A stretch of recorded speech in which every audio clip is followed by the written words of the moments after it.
चलो लेते हैं तुम्हारा अभी एक इम्तिहान।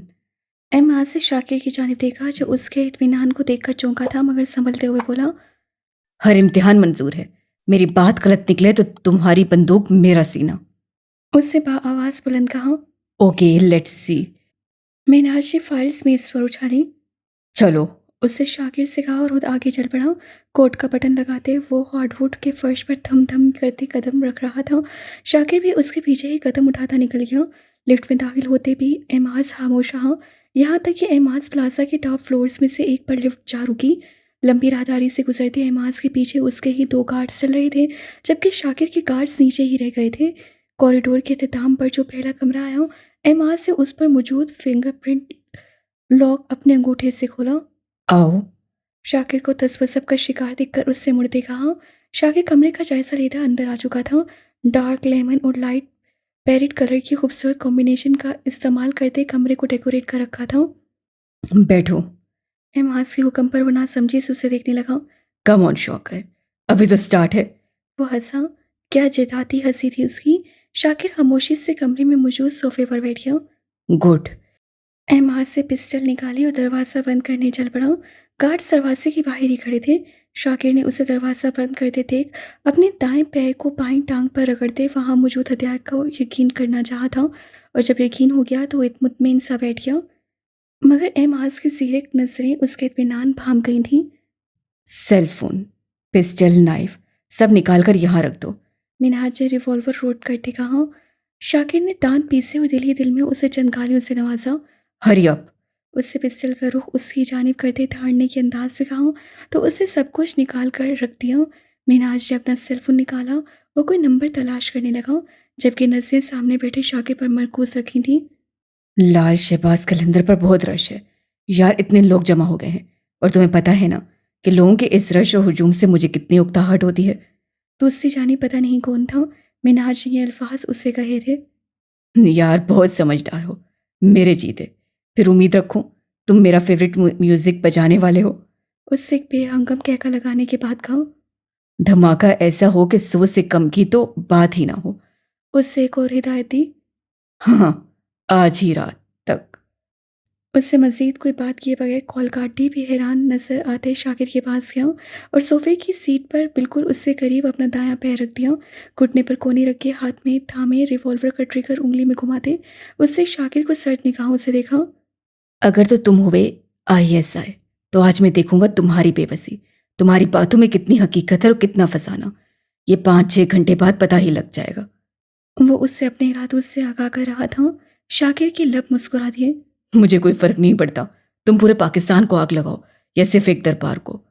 उसके इस कदर बशाश लहजे पर एहमास सीधा खड़ा हो गया, फिर कुछ भी कहे बिना पलटा और दरवाज़ा खोला। एक गार्ड अंदर आया और शाकिर की पिस्टल और दूसरी अशिया उठाने लगा, फिर बाहर निकल गया।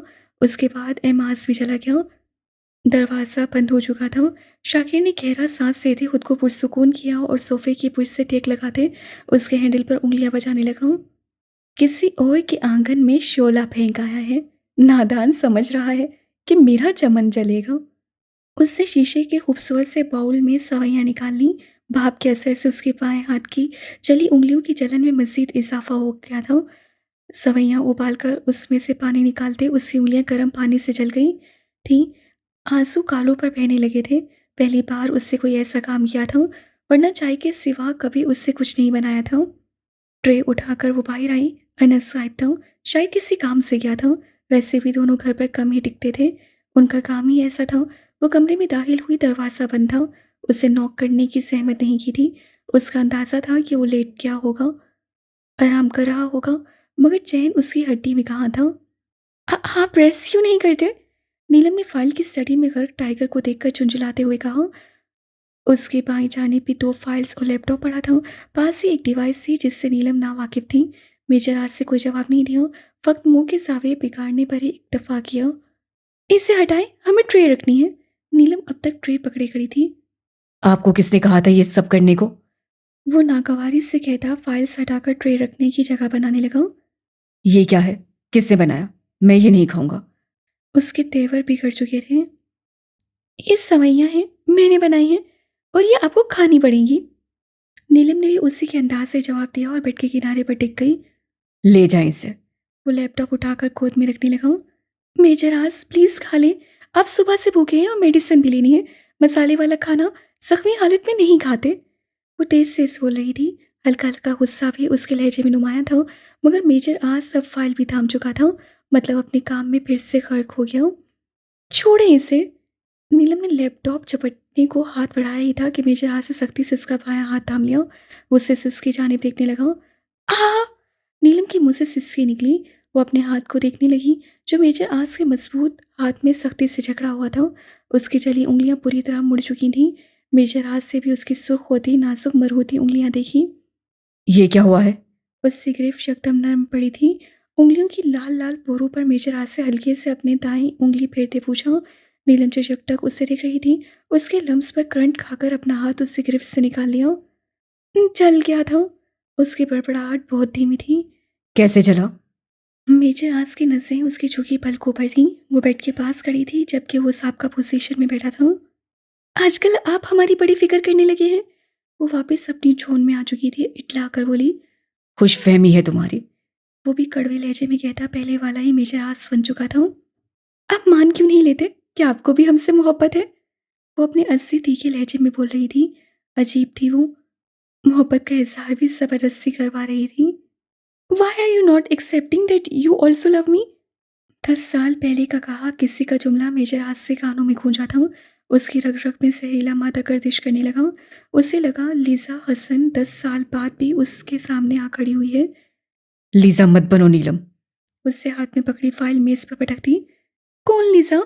वो नासमझी से पूछने लगी, मगर टाइगर के लबों से किसी लड़की का नाम उसके अंदर आग लगा गया था। नीलम। मेजर आज के लब धीरे से हिले। क्या? नीलम को वो कहीं और ही पहुंचा हुआ महसूस हुआ। कुछ नहीं।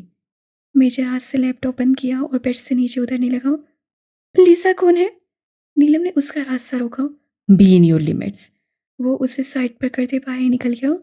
सवैयां वैसे ही पड़ी थीं। अब उंगलियों से ज्यादा दिल जलता महसूस हो रहा था नीलम इब्रार को। ये मोहब्बत का आतिश जलाया किससे है? इस अलाव में सिर्फ दिल ही क्यों जलते हैं?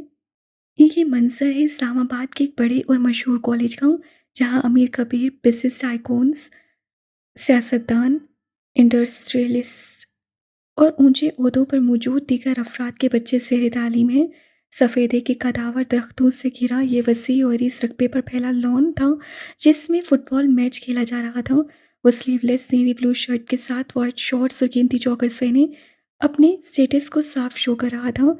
सुर्ख सफ़ेद रंगत में हल्का हल्का गुलाबीपन शायद सर्द हवा के झोंकों के बायस पैदा हुआ था। उसकी कुशीदा पेशानी पर नन्हे नन्हे पसीने के कतरे गोया वाइट लिली पर शबनमी कतरे महसूस हो रहे थे। मगरूर नाक उसकी शख्सियत को चार चांद लगाती थी। वर्जिशी जिस्म के साथ वो हर लिहाज से परफेक्ट था। पसीना अब गर्दन तक आने लगा था, मगर वो फुटबॉल को हाथ से बार बार ज़मीन की सतह पर मारता। वो उछलकर फिर ऊपर आ जाता और मुखालिफ टीम के तमाम खिलाड़ी आसपास जमा उससे बाल चपटने को बेताब थे। जब वो बड़ी होशियारी से उस झुंड से निकलता, तेज़ी से बॉल को पैरों की ठोकर पर जैसे पूरी दुनिया को रखता था, रख के आगे बढ़ता जा रहा था, यहाँ तक कि बॉल उसकी एक जोरदार ठोकर से फुटबॉल गोल नेट में जा गिरा और ओह नो का शोर मुखालिफ टीम से उठने लगा। उसके याकूती लब फतहमंदी से फैल गए। फिर वो मैच के अहाते से बाहर निकलने लगा। रास्ते में आते उससे क्लास फेलोज अंगूठे के इशारे से विल्टन कह रहे थे। वो बाहर खड़े सपोर्टर्स में ही आ गया, जहाँ उसका ग्रुप बेसब्री से उसका इंतजार कर रहा था। वो भी उन्हीं में शामिल थी। वाइट जीन्स पर डार्क पर्पल कलर की शॉर्ट शर्ट पहने, बालों को जूड़े की शक्ल दिए, वो भी यहाँ मौजूद हर दूसरी लड़की की तरह अपनी खूबसूरती नुमाया कर रही थी। हालांकि वो क्या पूरा कॉलेज जानता था कि उसकी हुस्न का मुकाबला कोई नहीं कर सकता। वो जहाँ से गुजरती थी आंखें पत्थर हो जाती थीं। कई बार तो शक गुजरता था कि वो किसी अंग्रेज़ की औलाद है या फिर मिस्र की मलिका क्लोपेत्रा फिर से जिंदा हो गई है। कांग्रेट्स आहास, सबने एक कोर्स में कहा था। हे यास, मैं कब से तुम्हारा इंतजार कर रही थी। You are gorgeous man. उससे आस का बाजू थामते उसके साथ खड़े होते तारीफी अंदाज से कहा। आज से नामहसूस अंदाज से अपना बाजू छुड़वाया था और पास बड़ी कुर्सी पर बैठकर टेबल से पानी की बोतल उठाकर मुंह से लगा ली। आज सबने फेयरवेल पार्टी के लिए अपने अपने डांस पार्टनर सेलेक्ट कर लिए हैं, बस लीजा रह गई है। जिमी, जमशेद, पास पड़ी कुर्सी घसीट कर बैठे शरारत से बोला, सो वॉट? वो बोतल का ढक्कन लगाता बदतमीजी से बोला, as will you be my dance partner? Lisa ने महमूद लहजे में कहते अपना नाजुक सफ़ेद हाथ उसकी जाने बढ़ाया। सॉरी, वो तिरछी मुस्कुराहट के साथ कहते अपना बैग उठाकर चल पड़ा। सबको उससे यही उम्मीद थी। लिसा उनकी जूनियर थी। उसका ताल्लुक एक मशहूर और मारूफ हस्ती से था, जिसका बाप बिजनेस की दुनिया में अपना एक नाम और मुकाम हासिल कर चुका था। वो तो पाकिस्तान में नहीं रहता था, मगर उसकी बेटी अमेरिका से पाकिस्तान आई थी और इस कॉलेज में दाखिला लेते ही आस के पीछे गोया हाथ मुंह धोकर पड़ गई थी। जहाँ वो होता उससे गिर मंडलाने लगती। वो उसकी इस हरकत से सख्त चिढ़ता था। उनकी ये स्टोरी अब पूरे कॉलेज की जीनत बन गई थी। ये फसाना अब हर किसी की ज़ुबान पर था। मगर लीसा हसन को तो गोया कोई फ़र्क ही नहीं पड़ता था। अब भी तमाम स्टूडेंट्स लीसा हसन को आस आलम के पीछे जाते देख रहे थे। कर्नल अंकल ने बेटे को कुछ ज़्यादा ही नखरे फरासत में दिए हैं। नाक पर मक्खी नहीं बैठने देता ये लड़का। जिमी ने चलते हुए कहा। यहाँ पढ़ने वाले स्टूडेंट्स तकरीबन 17-18 साल के थे, मगर उनकी हरकतें वही थीं जो हाई सोसाइटी के नौजवानों की होती हैं। उनमें से अगर कोई मुख्तलिफ था तो वो था कर्नल अंकल का बेटा। उसे ज़्यादातर स्टूडेंट्स कर्नल का बेटा भी कहते थे। नीले उफक पर परिंदे चहचहाते भी रहे थे। कुछ ही वक्त रहता था दोबारा अपने गोल में सिमटने का, लिहाजा मनमोजी बने आज़ादी की चंद सांसें और भरने लगे थे। कराची से तकरीबन 180 मील के फासले पर दरियाए सिंध के किनारे ये ज़मीन सेवन शरीफ की है। इसी मुकाम पर सोफ़ी बुजुर्ग लाल शहबाज कलंदर का मज़ार है। तंग तंग गलियों से गुजरते हैं तो गोया यहाँ हर वक्त एक हंगामा, एक हुजूम बरपा रहता है। गलियों के किनारों पर छोटी छोटी दुकानें बनी, जिनमें मेवाजात पड़े थे, तो कई दुकानें ताज़ा फूलों की थीं। गुलाब और कलियों से परोए गए खार यहाँ हाजिर देने वाले लोगों की तवज्जो का ख़ास मरकज़ है। दरबार पर चढ़ाई की चादरें भी उन्हीं दुकानों में सजी नजर आ जाती थीं। हर आने वाला अपने साथ हाजात और तमन्नाओं की ढेरियाँ लाता था। तो किसी का मानना था कि यहाँ जाली की बनी दीवार पर रंग बिरंगे धागे बांधने से हाजात पूरी हो जाती हैं, तो किसी को ये उम्मीद नवाफिल अदा करने से थी। लाल शहबाज कलंदर का असल नाम दरअसल सैयद उस्मान मरूंदी था। उनका खिरका ताबदार याकूती रंग का था, मतलब सुर्ख मेरून। इससे उन्हें लाल खुदा परस्ती की वजह से शहबाज और कलंदराना मिजाज की वजह पर कलंदर कहा जाता था। मज़ार के बाहर ढोल की थाप पर धमाल डाला जाता है। आसपास से बेगाना ये दीवाने एक ही रूहानी गीत पर धमाल डालते नजर आते हैं। दमादम मस्त कलंदर। ये गीत दरअसल 13वीं सदी ईस्वी में सबसे पहले अमीर खुसरो ने लिखा। बाद में बुल्ले शाह ने इसमें तरमीम की। फिर ये गीत बहुत से मूसीकारों ने गाया। दरबार का अंदरूनी हिस्सा 100 मरबा गज के करीब है, जहाँ बहुत से हाज़रीन जमा थे, जिनमें बच्चे, बुजुर्ग और नौजवान शामिल थे। दरबार में एक तरफ नवाफिल अदा करने की जगह थी, जहाँ लोगों का एक वसी हुजूम अबादात में मशगूल था। यहाँ कबूतर बहुत मंडलाते थे, एक दीवार से उठते दूसरी पर जा बैठते। यहाँ मौजूद हर नफ्स, हर परिंदा इस बात से बेखबर था कि कुछ ही लम्हों में यहाँ का मंजर उलट जाना है। जहाँ धमाल पर नौजवान महवे रक्स हैं, वहाँ फिर नोखे गाए जाएंगे, आओ बका होगी। वो बेखबर थे कि एक सालिम दहशतगर्द ने इस्लाम दुश्मन अनासर के साथ मिलकर कैसा निशाना लगाया है, कैसा मंसूबा तरतीब दिया है।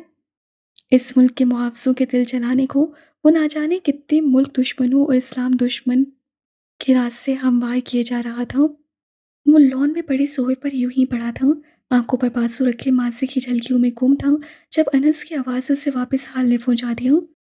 टाइगर, ये जुई शेरहान कौन है? अनस के हाथ में वही लैपटॉप था जो आज लिए बैठा था। उसमें एक लड़की की तस्वीर भी थी, जिससे मुख्तसर लिबास से तन कर रखा था। उसके नए नक्श हूबहू नीलम की कॉपी थे। 19-20 का फ़र्क हो शायद। लीजा हसन। मेजर आस उठकर बैठ गया। उसकी आवाज़ मध्यम और शिकस्ता थी। अनस को कमरे की छत अपने ऊपर गिरती महसूस हुई। वॉट? उसका लैपटॉप थामा हाथ पल भर को डगमगाया था। उसे जल्दी से लैपटॉप सोफे के सामने पड़ी मेज पर रखा और आस का सुर्ख होता चेहरा देखने लगा। तो तुमने मुझे पहले क्यों नहीं कहा? ओ मेरे खुदा, हम जितना इस लड़की को मिशन से दूर रखना चाहते हैं, कुदरत उसे उतना ही इस सब में इन्वॉल्व कर रही है। अनस वहीं मेज के पास नीचे चौकड़ी मारे बैठ गया।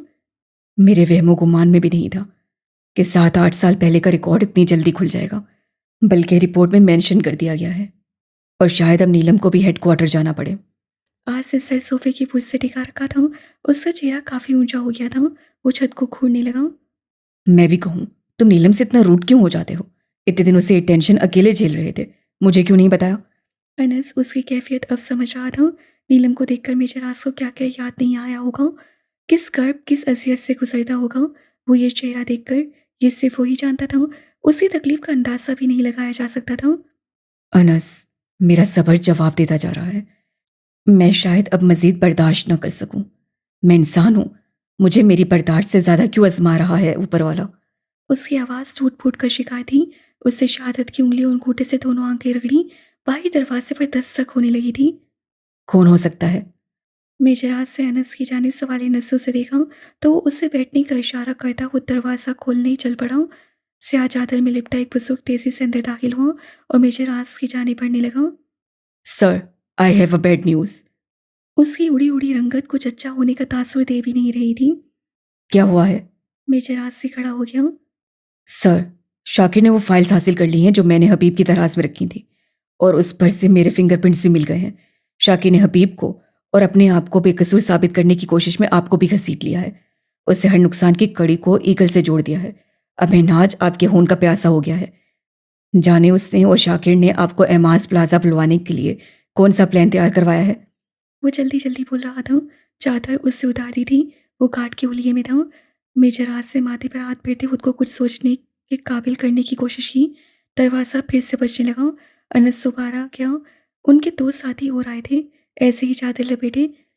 सर, शाकिर को महनाज ने कैद कर रखा है ऊपर के फ्लोर में। और वो रुक गया, अपने दूसरे साथी को देखने लगा। और क्या? मेजराज गुस्से से जी हाँ। सेवन में लाल शहबाज कलंदर की दरगाह सायरीन से भरी पड़ी थी। रवायती धमाल जारी था कि अचानक जोरदार धमाके की आवाज़ आई। धमाका दरगाह के अंदर हुआ। जी नाज़रीन, खुदकुश हमला दरबार के अंदर हुआ। मौजूदा हालात के मुताबिक 80 से जायद अफराद शहीद और 250 के करीब जख्मी बताए जा रहे हैं।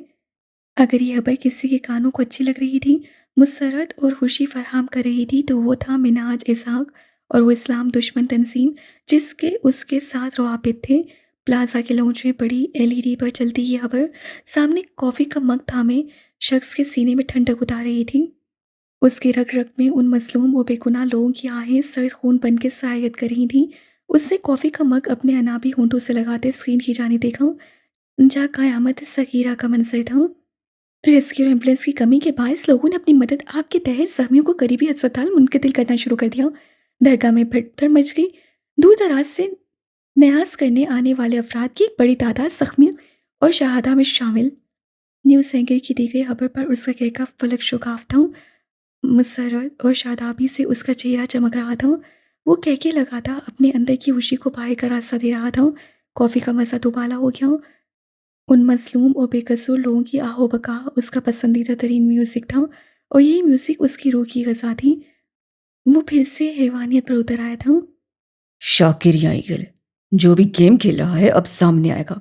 जब अपनी आवाम को रोता बिलखता खून में लुटरा देखेगा, जब जली लाशें देखेगा, आना पर तो पड़ेगा ईगल, तुम्हें अपने इस बेबस मजबूर आवाम के लिए। I am waiting. वो मुस्कुराते हुए जाकर कद आदम खिड़की में खड़ा हो गया। एलईडी की आवाज़ 80 के वॉल्यूम पर सेट थी। मज़लूम लोगों की आंखों से लुफ्तंदोज़ होते वो आराम से ठंडी हवा के झोंकों को अपने सीने से टकराता महसूस कर रहा था। मेजर हाथ से मुट्ठियाँ भींची हुई थीं, लब भी एक दूसरे में मुद्गम थे, दिमाग की रगें उभरी पड़ी थीं। जितनी आहें सिसकियाँ वो सुन सकता था वो उसके बर्दाश्त से ज़्यादा थीं। 20 बच्चे शहीद। एक उसकी हालत उस पर मुतसाद न्यूज़ एंकर की बार बार दिल दिला देने वाली खबर। टीवी पर बेगुनाह और मजलूम लोगों की आहो बका की आवाज़ें सुनकर नीलम भी बाहर आ गई थी, मगर अपनी परेशानी में वो सब उसे ना देख सके थे। सर, महनाज ने ये खेल इसीलिए खेला है कि हम मंजर आम पर आ जाएं। एक एजेंट ने अफसरदा आवाज़ से कहा। किसी का भी हाल मेजर हाथ से मुख्तलिफ नहीं था। खून की जो होली दरगाह पर खेली गई थी उससे उन सबके दिलों का खून खुश्क कर दिया था। दरगाह के दरो दीवार लाल रंग पकड़ चुके थे। लाशों से लिपटे अपने प्यारों को रोते लोग उनके दिलों पर हारियां जला रहे थे। एमाज यही चाहता है ना कि मैं मंजर आम पर आ जाऊं, तो ठीक है, मुझे मंजूर है। उसके फैसले ने नीलम अबरार के कानों में पिघला शीशा उंडेल दिया था। मेजर आस अपनी नशिश छोड़कर अब खड़ा हो चुका था। वो चंद कदम ही आगे बढ़ा था जब नीलम के पत्थर वजूद में हरकत हुई। मेजर, आप नहीं जाएंगे? वो दोनों बाजू फैलाए उसके रास्ते में खड़ी हो गई। बाकी 3 अफराद के साथ अनस से भी अभी उसे देखा था। वो तीनों अपने सीनियर ग्रुप लीडर मेजर आस के लिए कम उम्र हसीन लड़की की ऐसी कार्रवाई देखकर साकित हो गए थे। हटो रास्ते से। उसका चेहरा सबसे सुर्ख पड़ा हुआ था। उससे नीलम को बेदर्दी से बाजू से दबोचे रास्ते से हटाया। वो आगे बढ़ने लगा। नीलम ने उसका बाजू थाम लिया। आप मत जाए मेजर आस, वो आपको मार देगा। नीलम ने रोते हुए कहा। उसका एक बाजू उससे दोनों हाथों से थाम रखा था, मगर फिर भी उससे गिरफ्त कमजोर थी। इतना पागल नहीं हूं मैं, तुम अपने मशवरे अपने पास रखो। मेजर आस से उससे गिरफ्त से अपना बाजू छुड़वाया। हम कह रहे हैं आप नहीं जाएंगे। नीलम फिर उसके सामने आती चिल्लाकर बोली। उसका दुपट्टा इस खींचा ताने में जमीन को सजदा कर चुका था। वो सब भी जाने को तैयार थे, मगर लीडर का हक पहला था, और जब लीडर ही की राह में वो रुकावट बनी खड़ी थी तो वो सब कैसे हिल पाते। आप गए तो हम खुद को मार लेंगे। उसकी बात पर गोया वहां मौजूद हर शख्स सुन हो गया था, सिवाय मेजर आस के। वो उसके जलाल को अब सही मानों में दावत दे चुकी थी। तो तुम? मेजर आस शदीद तैश के आलम में उसके जाने पड़ा। सर। इससे पहले कि मेजर आस को रद्द अमल जाहिर करता, एक साथी की भारी आवाज से उससे कदम जकड़ लिए। What happened? वो पथरीले तासुरात लिए पलटा। सर, एजेंट 46 आ रहा है। उससे लैपटॉप की जानिब देखते इतला दी, जिस पर घर के बाहर के मनाजिर की फुटेज साफ दिखाई दे रही थी। मगर वो कैसे आ सकता है? आस नीलम को मुकम्मल फरामोश कर चुका था, जबकि वो अभी तक दरवाजे से लगी खड़ी थी, जैसे ना किसी को अंदर आने देगी ना बाहर जाने देगी। Sir, I think we should get ready for any bad news. वो सोफे पर गोद में लैपटॉप लिए जाने क्या क्या करता। उन्हें कुछ बुरे होने की तासुरात दे रहा था, जबकि बाकी सब उसके आसपास ही जमा थे। मेजर आज कुछ फांसे पर खड़ा किसी सोच में गर्क था। जब दरवाजे पर दस्तक हुई, सबसे पहले वो आगे बढ़ा। नीलम को कलाई से पकड़कर खींचे दरवाजे के आगे से हटाया और मुकफ्फिल दरवाज़ा वाह कर दिया। टाइगर, बहुत बड़ी प्रॉब्लम हो चुकी है। मिनाज के गार्ड्स ने 44 और 42 की लोकेशन फाइंड कर ली है।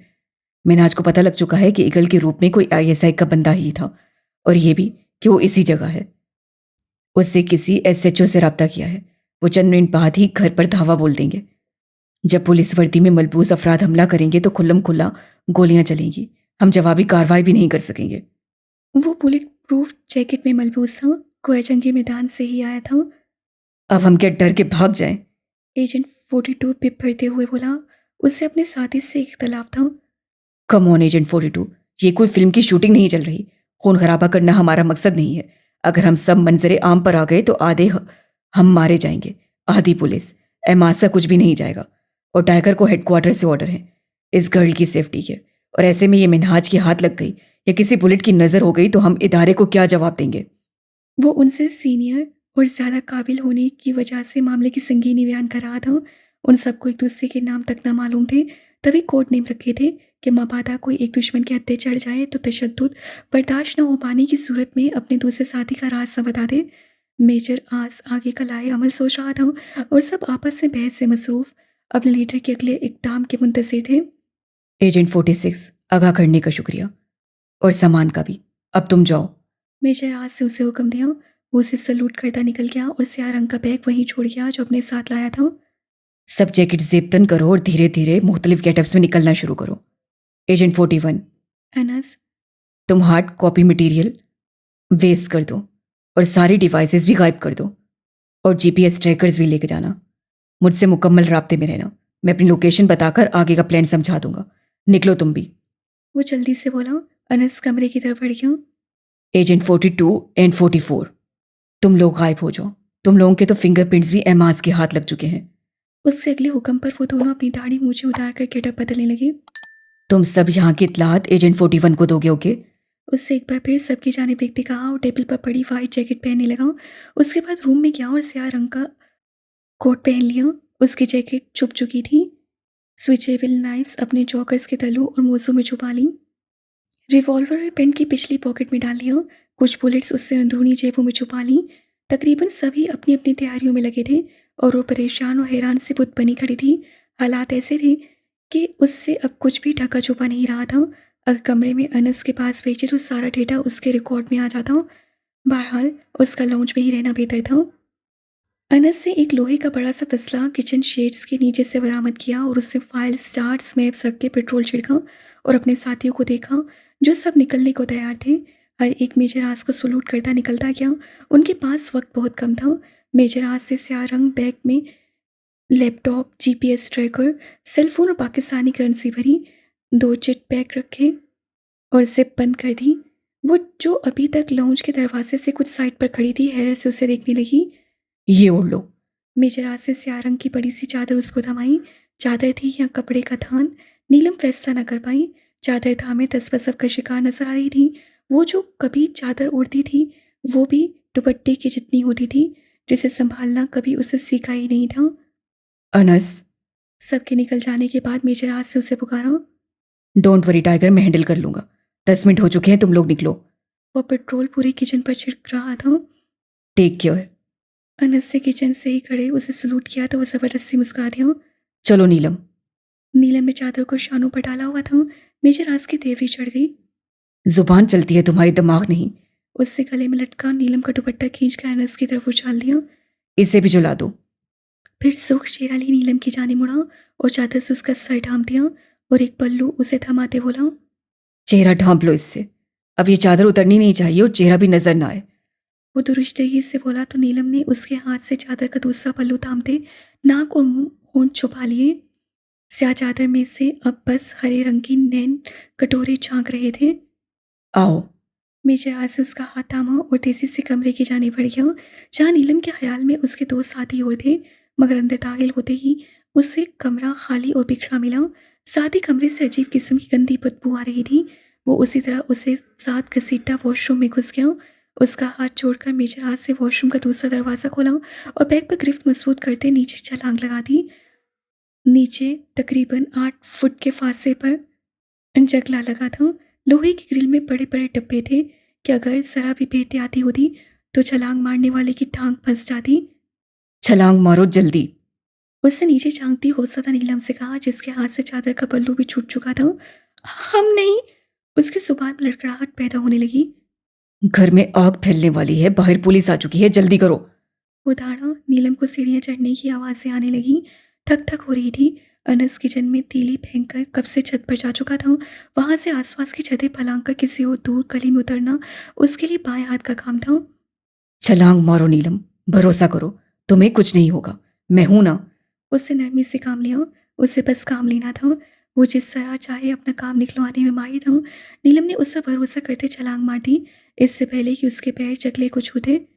मेजर हाथ से उसे कमर से पकड़ते हुए हवा में मुल्लिक रहने दिया। उससे डरते डरते आंखें खोली। कोई और वक्त होता तो वो इस गुर्बत पर बेहोश हो चुकी होती। मेरे पीछे पीछे आती जाओ।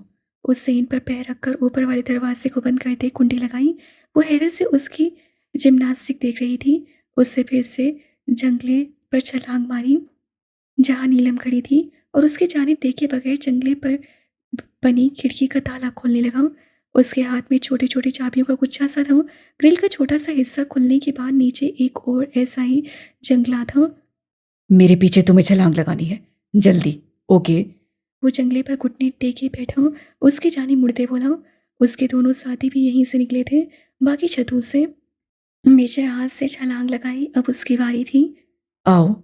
उसे दोबारा बाजू ऊपर उठाते सरगोशी में कहा। नीलम ने उस पर भरोसा करते एक और छलांग मारी। मेजर हाथ से साबका तरीके से ही उसे थामते बजाया और फिर 2-3 छलांगे मारने के बाद ऊपर वाले जंगले पर पहुंचा। बैग नीलम के पैर के पास पड़ा था। जंगले पर लगी एक लोहे की रोड पर गिरफ्त करते उससे जंगले का खुला हिस्सा फिर से लॉक किया। वो हवा में मोलिक था। उससे कदमों से 2 फुट नीचे वाले जंगले पर नीलम खड़ी फटी फटी निगाहों से उसकी सारी कार्रवाई देख रही थी। उससे छलांग मारी, नीलम के पास बड़ा बैग उठाया और फिर से उसी तरह जंगला खोला और छलांग लगाई। यही अमल 2 बार फिर दोहराने के बाद वो लोग किसी तय खाने में उतरे थे। मगर बाद में नीलम को अंदाजा हुआ कि ग्राउंड फ्लोर पर मौजूद घर का स्टोर रूम है। मेजर हाथ से कंधे से 2 ठोकरे मारते जाम दरवाज़ा खोला। एक छोटी सी राहदारी में नीलम को हाथ से पकड़ते घसीटते निकलने लगा। फिर जीन्स की पिछली पॉकेट से रिवॉल्वर निकाला और लोड करने लगा। ट्रिगर पर गिरफ्त मजबूत करते हुए सफ़ेद रंग का छोटा सा दरवाज़ा खोलने लगा। काबी निगाहें बाहर गंदी सी तंग गली पर थोड़ा आने के बाद पीछे मुड़े बगैर उसका हाथ फिर से थामते बाहर निकल गया। सड़क खत्म होने पर उससे दूर से दिखते मेन रोड पर नजर डाली, जहां पुलिस के अफराद की एक बड़ी तादाद जमा थी। उससे एयरफोन कान में सेट किया। एसपी बिलाल, पुलिस यहाँ क्या कर रही है? वो दांत पीस से बोला। सॉरी सर, ऊपर से ऑर्डर आए थे, पुलिस भेज दूं। एसएचओ बिक गया है, एमाज को शक होता तो मैं भी जाता, और मिशन भी। आप अपने अमल में आज़ाद हैं, ये सारे रिश्वतखोर हैं।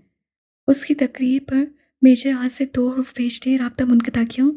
चादर ठीक करो। दबी दबी आवाज़ से घुराते उससे नीलम को खूनखार नसों से घुरा। सॉरी। उसे जल्दी से चादर दुरुस्त करते चेहरा छुपा लिया। उसका पूरा वजूद वैसे ही चादर ने ढांप रखा था। वह एहतियात से चलते मुखालिफ सिमत को बढ़ने लगा, मगर वहां रुकते ही एमाज के गार्ड्स का पहरा मिला था। नीलम के साथ वो छतें नहीं फैलांग सकता था, वरना कब का अपने साथियों के साथ गायब हो जाता। देखो, बगैर किसी हिचकिचाहट के आराम से मेरे साथ चलना, ऐसे पोज करना जैसे हम यहाँ से गुजर रहे हैं, बस। ओके? नीलम ने उसकी सरगोशी नमा आवाज पर जोर से सह लाया। वो तो वैसे ही कांप रही थी। कहाँ उसने कभी गोली की आवाज नहीं सुनी थी, और कहाँ जंगे मैदान का हिस्सा बन गई थी, जहाँ हर तरफ बंदूकें, गोलियां और मौत की सी दहशत थी। उससे हैंडगन अंदर रखी और बैग से गर्भी रुमाल निकालकर पठानों की तरह सर पे बांध लिया। नीलम का हाथ थामे गली से निकलने लगा। वो दोनों आराम से चलते जा रहे थे। एक गार्ड ने उनको देखकर दूसरे को आंखें घुमाई, और फिर ये सिलसिला शुरू हो गया। मेजर आज से भांप लिया कि वो उनका पीछा करना चाह रहे हैं, मगर कदमों की रफ्तार नॉर्मल रखी। उससे हाथ में पहने रिस्ट वॉच पर कुछ नंबर स्टाइल किए।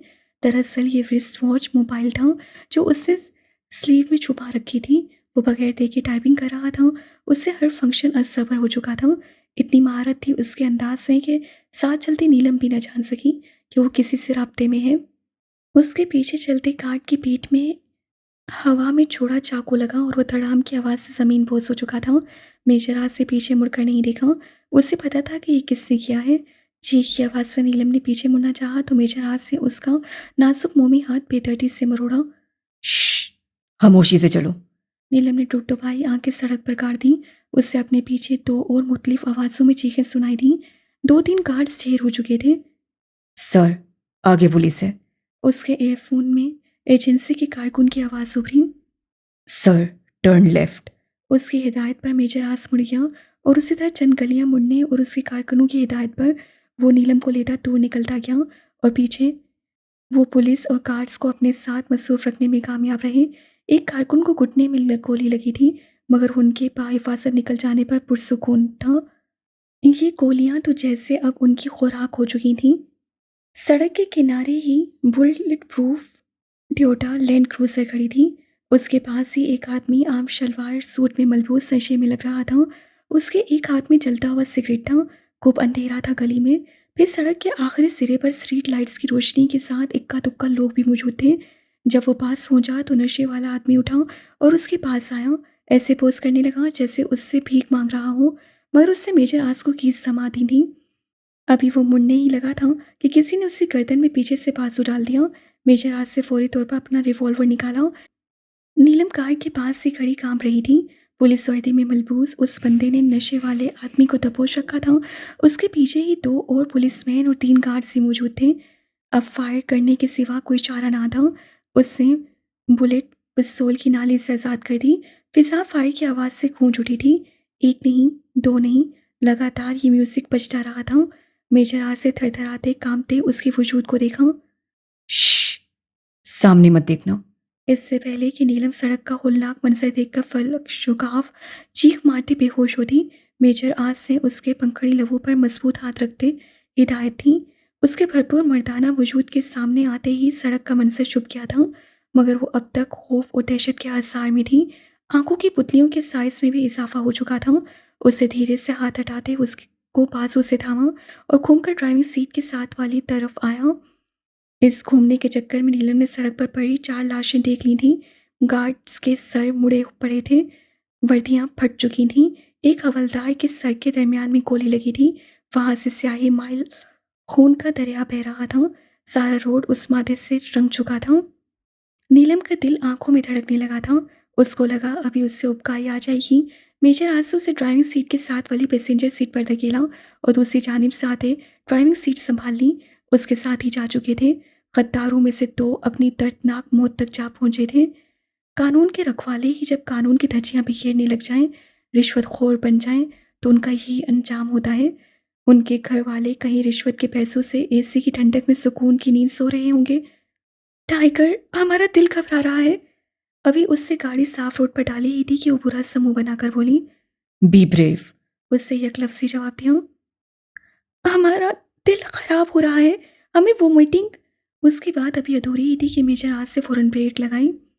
तुम्हें इसीलिए मना किया था कि मत देखना सड़क पर, उससे झुंझलाते हुए बोलते पिछली सीट पर पड़ी पानी की ठंडी बोतल उठाई। ये लो पानी पियो। नीलम ने बोतल थाम कर पानी पिया। हमारा दिल बंद हुआ जा रहा है। कितने गंदे हैं आप लोग, बेरहम पत्थर दिल। उसका दिल वाकई खराब हो चुका था। अगर हम भी तुम्हारी तरह चिड़िया का दिल रखने लगे तो जी ली इस 20 करोड़ अवाम ने आज़ादी की जिंदगी। वो डैशबोर्ड पर कुछ तलाशने लगा, फिर एक टैबलेट का पैकेट उठाया और नीलम की जाने बढ़ाते बोला, ये खा लो। नीलम ने मशकूक निगाहों से उसे घूरा। पकड़ो। नीलम ने खामोशी से टैबलेट पानी के साथ निकल ली। Good girl. मेजर आज से कार फिर से स्टार्ट कर दी। उफ टाइगर, अब हमें भूख लग रही है, बहुत जोर की भूख लग रही है। उससे पेट पर हाथ रखते कहा। उसके मुंह के सावे ऐसे थे कि मेजर आज के याकूती लबों पर मुस्कुराहट मचल मचल गई। यहाँ से हमारा घर आता है। अचानक बाजार से गुजरते उससे कार विंडो से झांकते कहा, जिसकी ब्लैक खिड़की उससे बामुश्किल ही बाहर का मंजर दिख रहा था।